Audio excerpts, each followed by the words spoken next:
Yeah, ndino chipani cha David Mbewe chitapanga alliance ndi DPP kupeza kuti DPP yawina.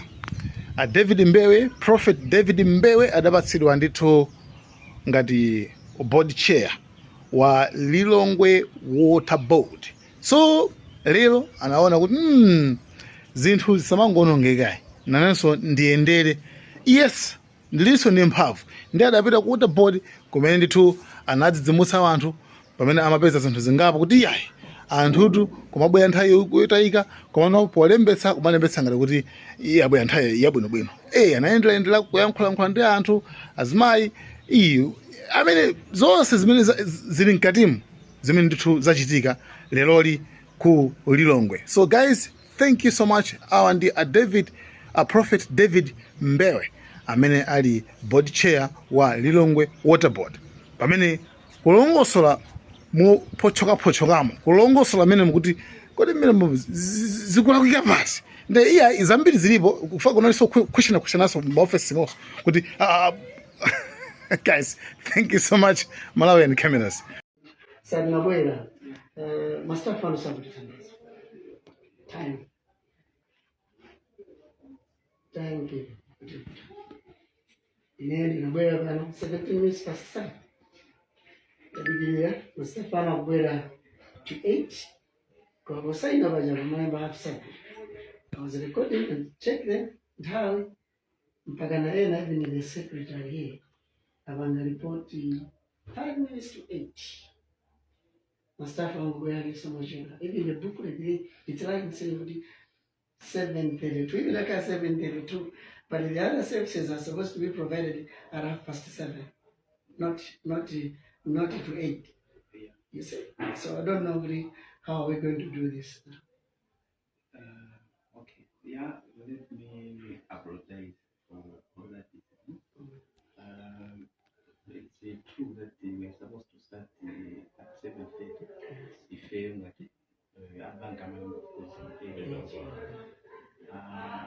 which an unfortunate incident that has happened.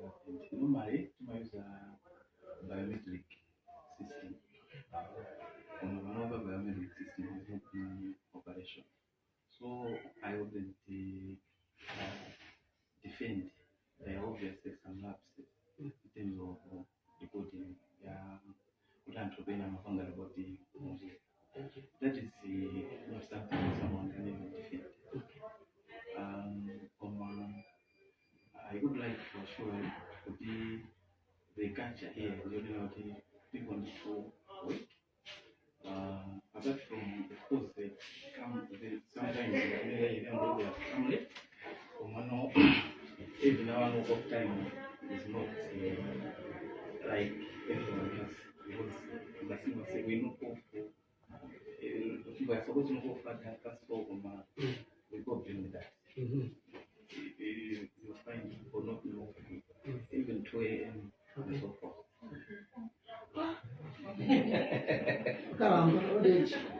So,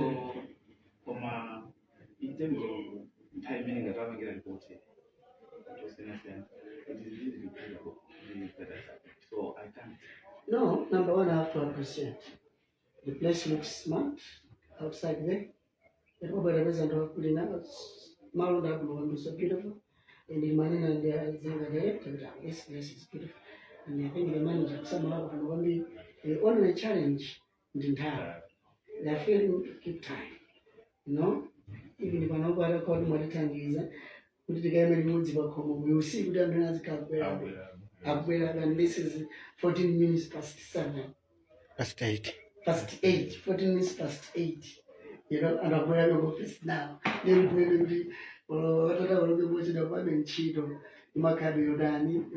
even with our bank in the morning, we're 2 minutes past 8. Now they're supposed to open at 8 at the bank. You see? So I don't know really. No, thank you for your observation. If there what we can promise is to improve, I would like to assure you. Sometimes even the Friday, there are some lab tests, it's not always like that. I can assure you. Next time you come, I'm sure you will to deal with a different situation. That's understandable, but to customers out there, Yeah. as it my customers as it if I let's see quite fail, it's understandable. And before was my resident bank, it's a good 8 o'clock. Man on we are 2 minutes past 8. Bank will be yes for that's a good way. You see, and then I'm going over no to 8. They're supposed to be 7:30. They're not here. You see now, even you, I don't know if she's your secretary, I don't know. Your secretary reported here 5 minutes to 8 to office. Come when writing there, I remember 7:32. And it's about 7:30. So come I was watching them. I was here 17 minutes past. The guy, I think the engineer is the one I meant to have is the engineer guy. But come on, they rest. Even when I'm outside, my staff was put up. Also, down I fail, I don't know the Tingamanbanch. No, actually, the register you found, when we noted the labs, we had our internal management meeting, like Cabazon Bank, Yes. How do we deal with this? Then we introduced the register. Because it's a manual writing, there is always a chance for someone to lie. Okay? So because of that, that's why we are pushing for the biometric. Because biometric, it means you cannot manipulate it. When it is 732, it will show 732. Yeah, true. That's one thing you should also put in as a recommendation. Yes. So if you go this door all the way down, you find there was that biometric machine. It started working. It was working. Enough. So it is going to be difficult. You know, there is even a possibility where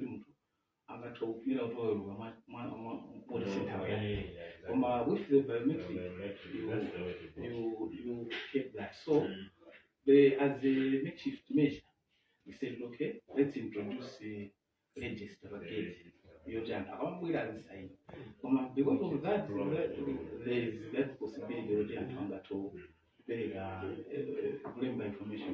That's very true. Biometric, it's very important. You carry body. Manual, apart from that, that means you must start necessarily honest. Because as my workers, they have to be honest. And they have to tell you, they have to be honest. Because if the staff comes here and lie, but I know I have reported at 7, come up with a quarter to 8, then the staff will get up now. So, you cannot be a good citizen when you choose to lie against your own office. You know, so I think apart from biometric, whatever, yes, it can be sorted out. But the issue is the biometric should not be there to monitor who comes late. It's there just to monitor who is in and who is going out. That's all.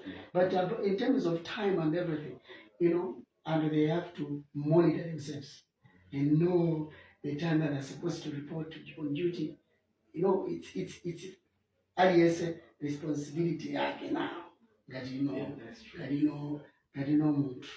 Yeah, that's very true. Please. And your advice is I appreciate it. We usually have at the zone level meetings to discuss various issues, not just to do with attendance. There are a lot of issues that we do discuss about issues, audit and this sort of operations. So your recommendations on, because that's if you're coming in at 7:32 and you're leaving, if that borders on your integrity, we'll be taking it up. Thank you. Apart from taking that one up, you as a person, you need to have integrity. We'll also, of course, be pushing for the restoration of the biometric system in parallel. This is in the real mode. That way, we will, because trust me, you tell people to have integrity, but you still have some who may choose not to. Yeah, so the system must also help us to catch this. From your advice is highly timely and welcome. I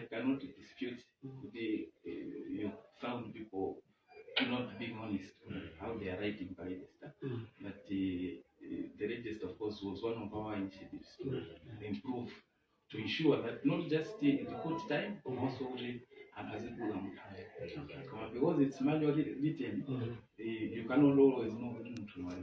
So the system you can get a report logging in. That one also we will also be taking care of. I don't know that what turns into office HR. Okay. I don't know if he's around. Anyone? Mano, I mean, tell us very much, you know. That's what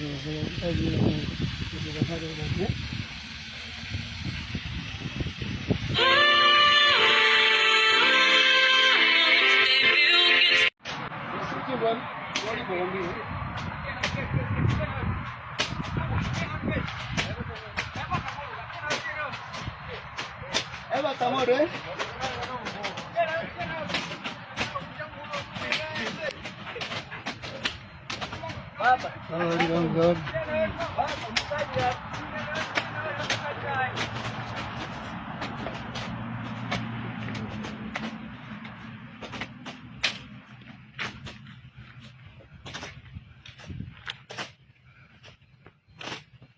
Oh yeah.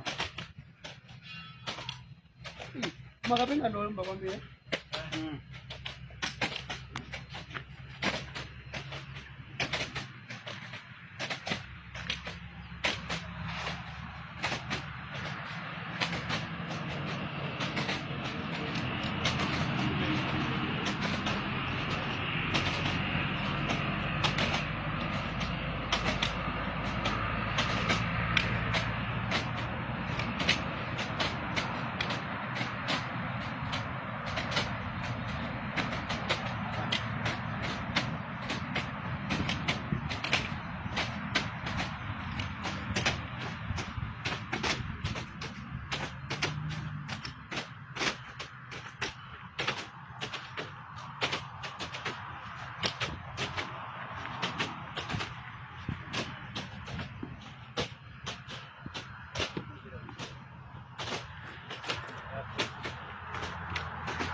Nấu cùng. Rồi con đi apa? Oh ya, itu apa tu? Ya. Ya sekali. Lama.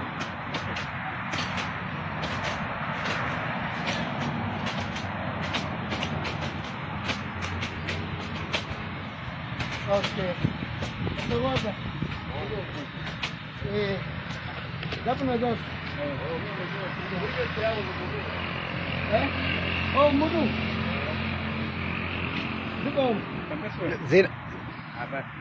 Mari kapeleka ripoti nkuona kuti ubwera kuno kupambika becho araika ndichifua anafika pori post apa post kumeneko anadzasa machisi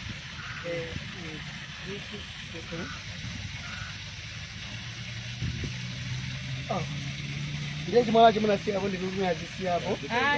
Mwala unakhala pompa ikoba apana ali minyala chino yeli hapo yambira mpeperemo mwana aika minyala. Oh, paiti kwenda mpeperemo.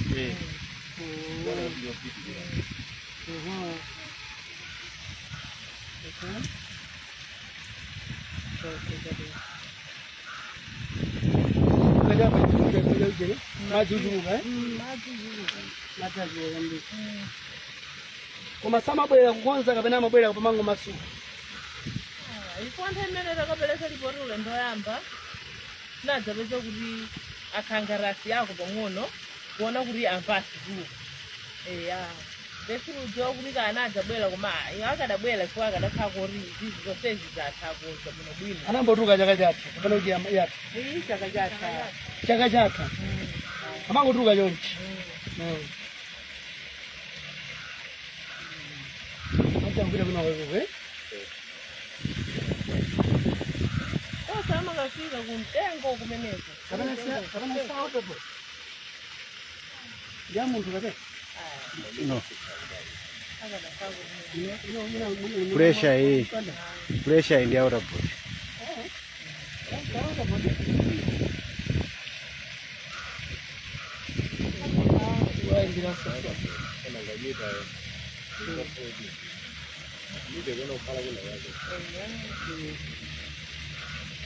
Rosondawo nje kahle awunjeza.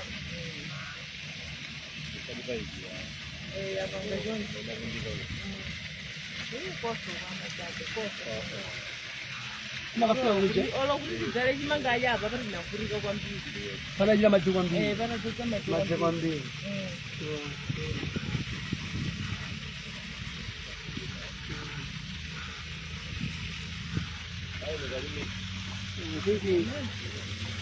Tikusadzikani?